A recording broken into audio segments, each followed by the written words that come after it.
Hi hello നമുക്ക് pixel lab വെച്ചിട്ട് എങ്ങനെയാണ് ഫോട്ടോ എഡിറ്റ് ചെയ്യണമെന്ന് നോക്കാം. പിക്സൽ ലാബ് നമുക്ക് ഫ്രീ ആയിട്ട് പ്ലേ സ്റ്റോറിൽ നിന്ന് ഡൗൺലോഡ് ചെയ്യാവുന്നതാണ്. ക്യാപിറ്റൽ പിയുടെ സിമ്പിളായിട്ടാണ് നമുക്ക് കാണാൻ പറ്റുക. കണ്ടോ, ഇങ്ങനെ ഒരു ഐക്കണായിട്ടാണ് കാണാൻ പറ്റുക. അതിൽ ജസ്റ്റ് ഒന്ന് നമുക്ക് ക്ലിക്ക് ചെയ്യുക.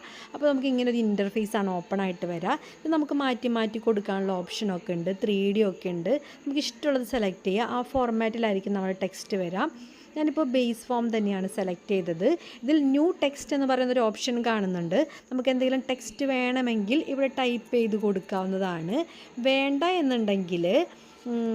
എന്നുണ്ടെങ്കിൽ നമുക്കിത് ഡിലീറ്റ് ചെയ്യാനുള്ള ഓപ്ഷൻ ഉണ്ട്. കണ്ടോ, ഈ പ്ലസ് സിമ്പൽ മുകളിൽ, പ്ലസ് സിമ്പലിൻ്റെ താഴെ ഡിലീറ്റിൻ്റെ ഒരു സിമ്പൽ ഉണ്ട്. അതിൽ ജസ്റ്റ് ഒന്ന് ടച്ച് ചെയ്യാം.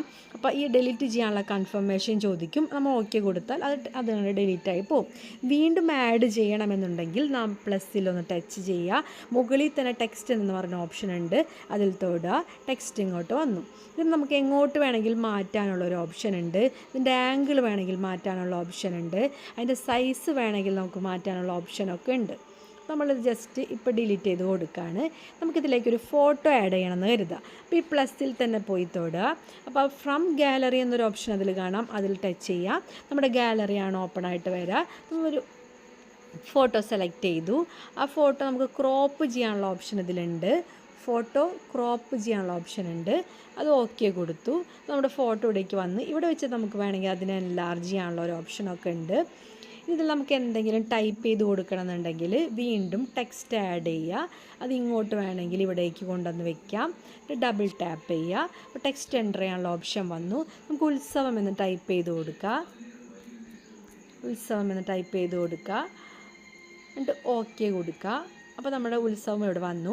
ഇതിൻ്റെ കളറൊക്കെ മാറ്റണമെന്നുണ്ടെങ്കിൽ ഈ എ എന്ന് പറയുന്ന ലെറ്ററിൽ ടച്ച് ചെയ്യുക. ഇങ്ങോട്ട് മാറ്റി മാറ്റി കൊടുക്കുമ്പോൾ ഇവിടെ കളർ എന്നൊരു ഓപ്ഷൻ ഉണ്ട്. നമുക്ക് ഇഷ്ടമുള്ള കളറ് മാറ്റാൻ പറ്റും. ഇതെല്ലാം എക്സ്ട്രാ കളർ വേണമെന്നുണ്ടെങ്കിൽ ഈ പ്ലസ്സിൽ ക്ലിക്ക് ചെയ്യുക. ഇവിടെ റെഡ് വേണമെങ്കിൽ റെഡ് ഓക്കെ കൊടുക്കുക, റെഡായി. വേറെ വേണമെന്നുണ്ടെങ്കിൽ യെല്ലോ കൊടുക്കുക, അപ്പോൾ ഓക്കെ ആയി. ഉത്സവം എന്ന് പറഞ്ഞു. ബാക്കി ഡീറ്റെയിൽസൊക്കെ നമുക്ക് എന്തെങ്കിലും എൻ്റർ ചെയ്യണമെന്നുണ്ടെങ്കിൽ ഇവിടെ എൻ്റർ ചെയ്യണമെന്നുണ്ടെങ്കിൽ വേറെ ന്യൂ ടെക്സ്റ്റ് ആഡ് ചെയ്ത് കൊടുക്കുക. അതിന് ഇങ്ങോട്ട് കൊണ്ടുവന്ന് വയ്ക്കുക. ഇതിലേക്ക് നമുക്ക് ഡേറ്റൊക്കെ കൊടുക്കാൻ വേണമെങ്കിൽ ഡേറ്റ് ടൈപ്പ് ചെയ്ത് കൊടുക്കുക. ഉത്സവത്തിൻ്റെ ഡേറ്റൊക്കെ വേണമെങ്കിൽ നമുക്ക് കൊടുക്കാൻ പറ്റും. അതിന് ഇഷ്ടമുള്ള ഇൻഫർമേഷൻസ് നമുക്ക് കൊടുക്കാൻ പറ്റും. ഇപ്പോൾ ഞാനതൊന്നും ചെയ്യുന്നില്ല, ജസ്റ്റ് കാണിക്കാൻ വേണ്ടി ചെയ്തതാണ്. അപ്പോൾ ഇങ്ങനെ നമുക്ക് ക്രിയേറ്റ് ചെയ്തെടുക്കാം. ഇഷ്ടമുള്ള ഡീറ്റെയിൽസ് ഇവിടെ നമുക്ക് താഴേക്ക് എൻ്റർ ചെയ്ത് കൊടുക്കാം. ഇനി ഇവിടെ ഒരു ഷെയറിൻ്റെ സിമ്പിൾ കാണാം, അതിൽ നമ്മളൊന്ന് ജസ്റ്റ് ക്ലിക്ക് ചെയ്യുക. അപ്പോൾ